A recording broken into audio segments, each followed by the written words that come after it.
Hello everyone, greetings of the day. Welcome back to the channel. मैं हूं doctor साहिल रॉय और आपका बहुत बहुत स्वागत है बीकॉम फर्स्ट ईयर की एडवांस अकाउंटेंसी की क्लास में, जिसमें आज का हमारा टॉपिक है अकाउंटिंग कॉन्सेप्ट का अक्रूवल कॉन्सेप्ट। जी हां दोस्तों, आज हम बात करेंगे, समझेंगे और जानेंगे कि अक्रूवल कॉन्सेप्ट ऑफ अकाउंटिंग। आइए दोस्तों, इसको शुरुआत करते हैं और डिटेल में समझते हैं।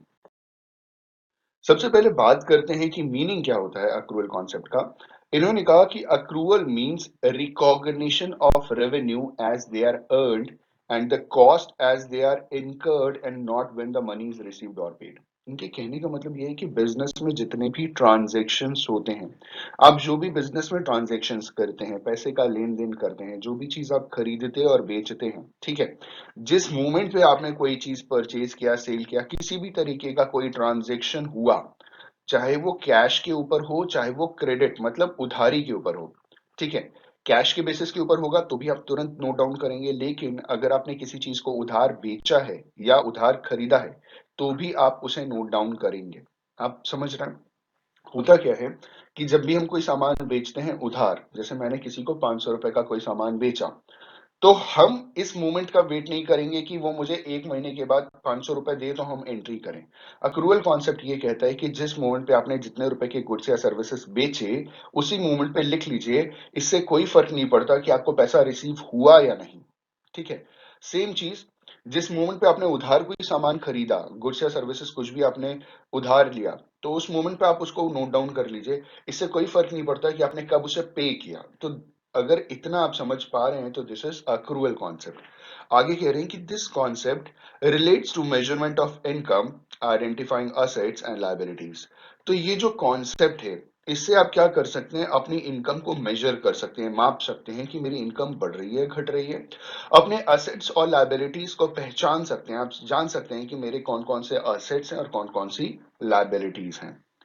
अगर हम मेथड की बात करें तो मेथड में इन्होंने कहा कि अक्रूवल कॉन्सेप्ट में जितने भी ट्रांजैक्शंस या इवेंट्स होते हैं जो मर्केंटाइल बेसिस पे किए जाते हैं एक बिजनेस एंटरप्राइज के अंदर, जैसे as they are earned or incurred and recorded in the financial statements of the period to which they relate and not when the cash is actually received or paid। तो ये जितने भी transactions या events हैं accrual concept के अंदर, जो mercantile basis के ऊपर हम किसी भी बिजनेस ऑर्गेनाइजेशन के अंदर करते हैं, वो जैसे ही आपने कमाया या जैसे ही आपने खर्च किया, वो आप अपने फाइनेंशियल स्टेटमेंट में तुरंत लिखेंगे। इससे कोई फर्क नहीं पड़ता कि वो आपको कब रिसीव हो रहा है या कब आपको पे करना पड़ रहा है। मान लीजिए, आप सभी जानते हैं कि जो फाइनेंशियल ईयर शुरू होता है वो 1 अप्रैल से शुरू होता है और 31 मार्च तक जाता है, ठीक है। 1 अप्रैल से शुरू होता है और 31 मार्च तक जाता है, ठीक है। मैंने क्या किया कि मैंने 1 मार्च को एक बहुत बड़ी सी मशीनरी खरीद ली, ठीक, और उसका मैंने 50% पेमेंट किया और 50% मैंने कहा अगले महीने मैं पेमेंट करूंगा। आप समझ रहे हैं? लेकिन 31 को तो हमारा फाइनेंशियल ईयर कंप्लीट हो जाएगा, तो हमें पूरा 100% नोट डाउन करना है। हमें सिर्फ 50% नोट डाउन नहीं करना, मतलब हमने जितना खर्चा किया वो पूरा का पूरा नोट डाउन करेंगे। इससे कोई फर्क नहीं पड़ता कि हमने उसे पेमेंट कब किया, क्योंकि यहाँ पे आधा पेमेंट इस फाइनेंशियल ईयर में होगा और आधा पेमेंट दूसरे फाइनेंशियल ईयर में होगा, ठीक है। तो पेमेंट कब कर रहे हैं इससे कोई मतलब नहीं है। वो इवेंट, जो ट्रांजेक्शन आपने किया, वो जिस फाइनेंशियल ईयर में करेंगे आप, उसी फाइनेंशियल ईयर में आप उसकी अकाउंटिंग करेंगे, उसे आप अक्रूवल बेसिस पे नोट डाउन करेंगे, ठीक है। इसमें सारे की सारे ट्रांजेक्शन आते हैं, चाहे वो कैश बेसिस हो चाहे वो क्रेडिट बेसिस हो। एक लाइन में अगर आप इसे समझ सकें तो इसका मतलब ये होता है कि जो भी आप इवेंट करें अपने बिजनेस के अंदर, खरीदना बेचना, चाहे उधार खरीदें या कैश में खरीदें, तुरंत उसे नोट डाउन करें। आगे इन्होंने कहा कि as per accrual concept, profit is equal to revenue minus expenses. Accrual concept के हिसाब से प्रॉफिट जो है इज इक्वल टू रेवेन्यू में से जब हम अपने खर्चे माइनस कर देंगे तो हमें प्रॉफिट मिल जाएगा। ऐसी रेवेन्यू का भी फॉर्मूला होता है कि revenue is equal to cost plus profit, ठीक है। बहुत इंपॉर्टेंट है, इसे ध्यान में रखिएगा। कॉस्ट का मतलब होता है हमारी लागत और प्रॉफिट का मतलब होता है हमारी मुनाफा। तो जो भी हमारा खुद का खर्चा था उसमें जब हम अपना प्रॉफिट जोड़ देंगे तो हमें मिल जाएगा हमारा रेवेन्यू।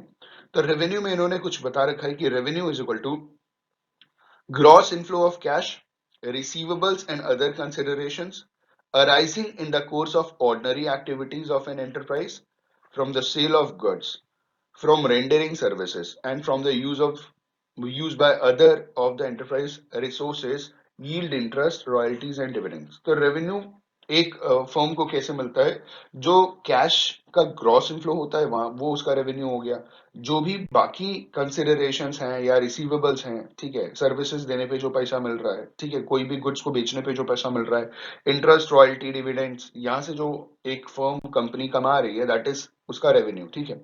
खर्चा क्या होता है इनका? खर्चे में इन्होंने कहा कि कॉस्ट मतलब लागत related to the operation of an accounting period. एक अकाउंटिंग पीरियड मतलब फाइनेंशियल ईयर 1 अप्रैल से 31 मार्च के बीच में जो उनका बिजनेस करने में जो उनका कॉस्ट कॉस्ट आया, जो उनका खर्चा आया, जो उनकी लागत आई, वो उनका खर्चा है, ठीक है। मतलब नॉर्मली जो भी हम बिजनेस करते हैं उसमें जो भी खर्चा आ रहा है, दैट इज एक्सपेंसेस। और to the revenue earn during the period, ठीक है, और the benefits of which do not extend beyond that period, ठीक है, और कुछ ऐसी बेनिफिट्स जो आप उस पीरियड के आगे नहीं ले जा सकते, ठीक है। तो ये सारा का सारा आपका एक हिसाब से एक्सपेंसेस है। दोस्तों, आई होप एंड बिलीव कि अक्रूवल कॉन्सेप्ट ऑफ अकाउंटिंग आपको क्लियर हो गया होगा। On this note, thank you so much for watching this video. Have a good day and all the best for your examinations.